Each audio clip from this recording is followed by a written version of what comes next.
Well, Can you hear her?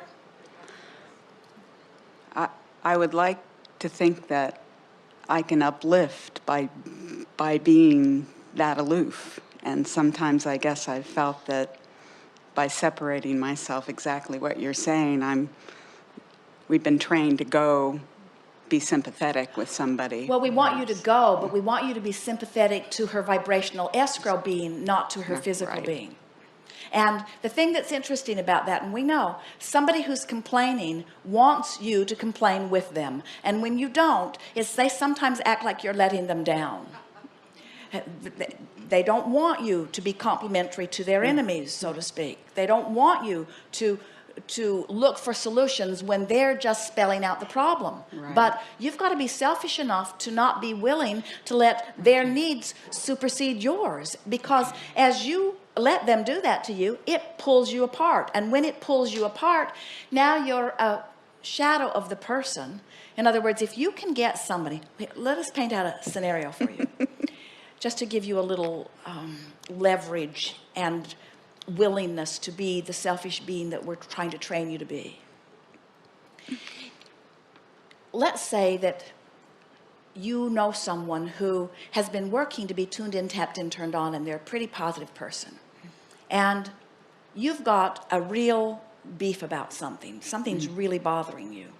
And you're beating the drum of it, and they won't come. So you beat the drum louder, and they won't come. And you know they're not coming, so you decide to work on them harder. So you make it more personal. You point out how it's not working for them either. And you spend a few days on it, but you're good at it because you've been practicing this a lot, and you're really present in their life, and you wear them down, and you suck them into your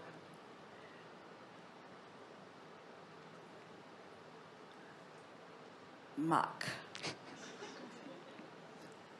And now you're there commiserating. And for a fraction of a second, you think, oh, good. You finally came where I wanted you to come. But then this is something you didn't count on. Now, this one is separated from who he really is. He is a miserable being to be with. In other words, you've sucked the life right out of him, literally. And he's there with you, but it's not pretty. Right.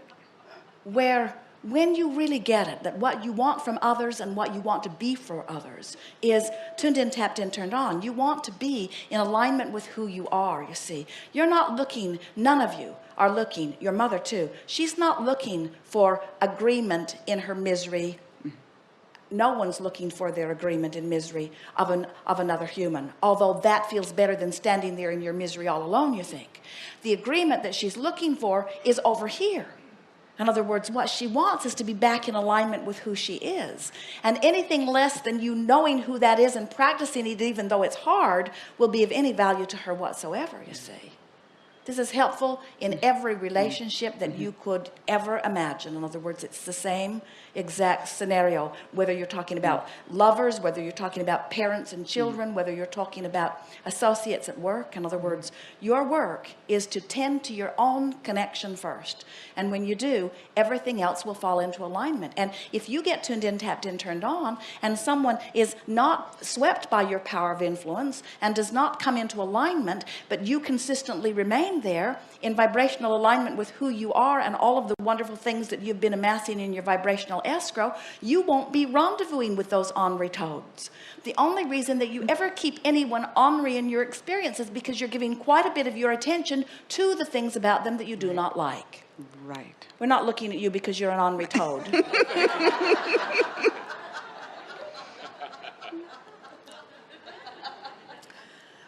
Something more? Not right now. Thank you very much. Very good. So let's talk about that just for a moment. Let's talk about that just for a moment, because you are following that well. We could feel you coming along with it. But we want to emphasize it a little bit more for this reason. As you are interacting with so many others, there are a lot of dynamics that are going on. Some of them you've known for a long while. In other words, familiar or family encounters are often more dynamic because you've been practicing the vibration of those longer. But also sometimes you'll meet someone who has a very strong vibrational pattern going on, and they will affect you in some sort of a dynamic way.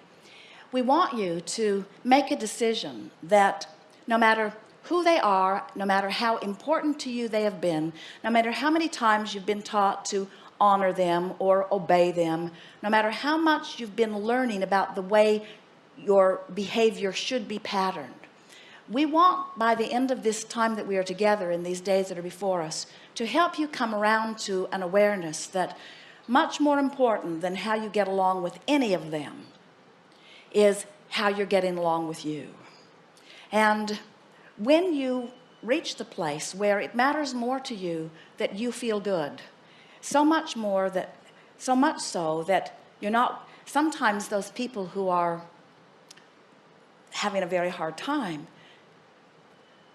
have trained you into seeing them as they are. So then, as you see them, as you've practiced seeing them, which seems like the natural thing to do because you've been doing it for so long, you get separated from who you are and don't even know that you're doing it unless you are aware of the way you feel. As you begin to pay attention to the way you feel, you'll begin to understand, in some cases for the first time, what kind of a vibrational relationship your thoughts about different people are causing you to have with yourself. So we would like you to ponder, and it would be worth doing over the next few days, because it will bring something alive within you. Think about the people that are most dynamic in your life. In other words, the people you work with, the people you live with, the people you were born to, those people that you find yourself either interacting with physically or that you find yourself thinking about quite a bit. And focus upon them individually.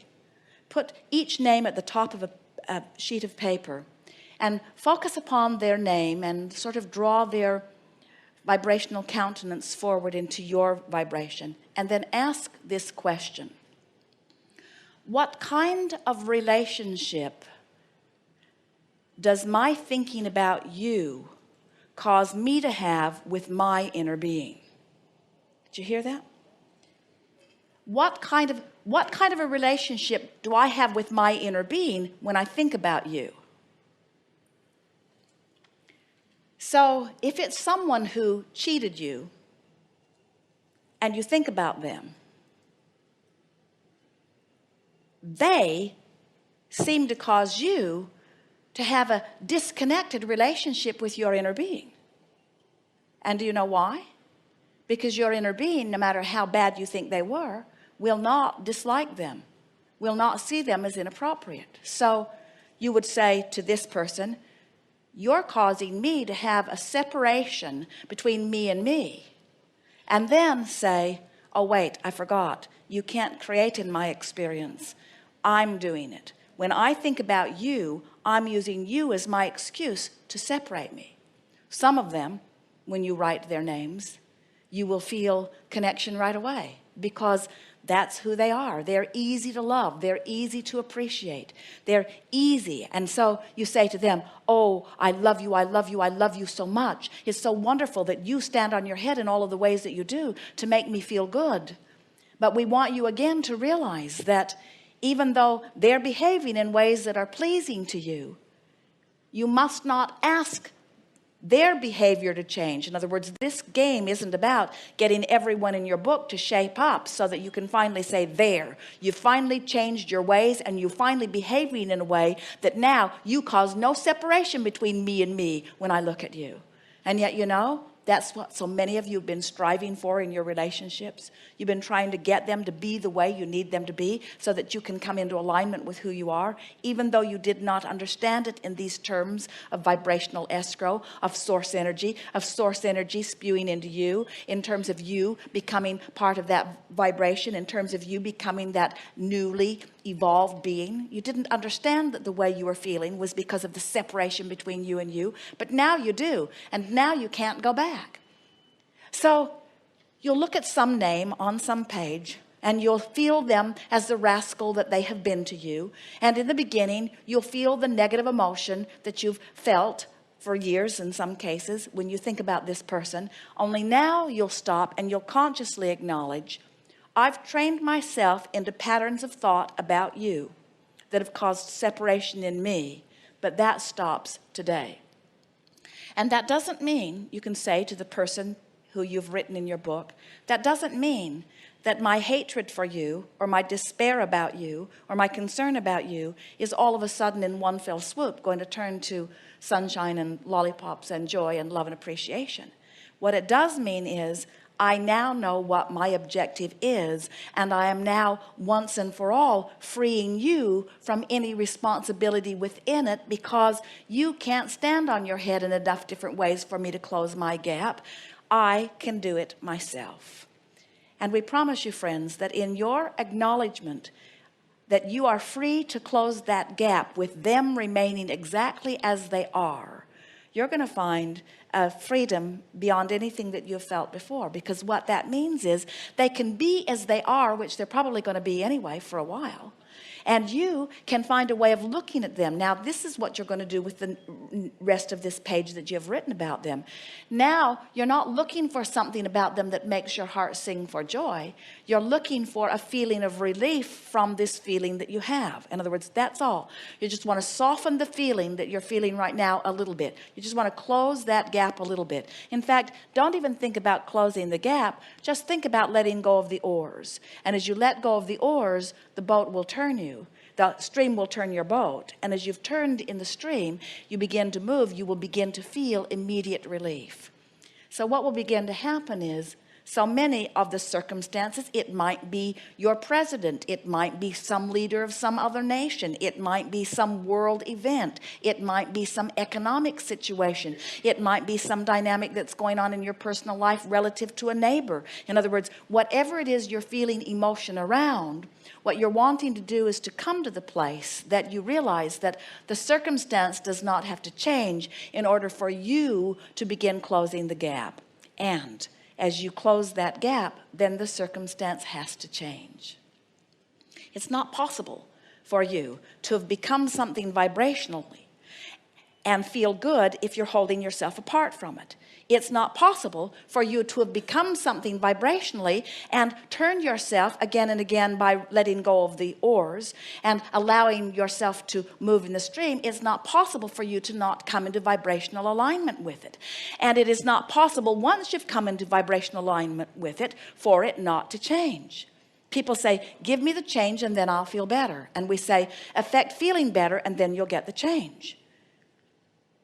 It's sort of been the standoff that we've had with our physical friends for a very long time. Give me the change and I will feel better. And we say, feel better and then you'll get the change. And they will say, okay, I'll do it to affect the manifestation. And we say, then we still have some work to do. We want you to have the manifestation that you seek, but we want you to find a way to affect the change, because we want you to feel good in your now. And why would we want you to feel good in your now? Because we feel good in our now, and we want you to come to where we are. In other words, we want you to feel the clarity, the vitality, and the sensation of love that comes from releasing resistance. Oh, and by the way, then you'll get everything you want. Good time for a segment of refreshment. We are complete.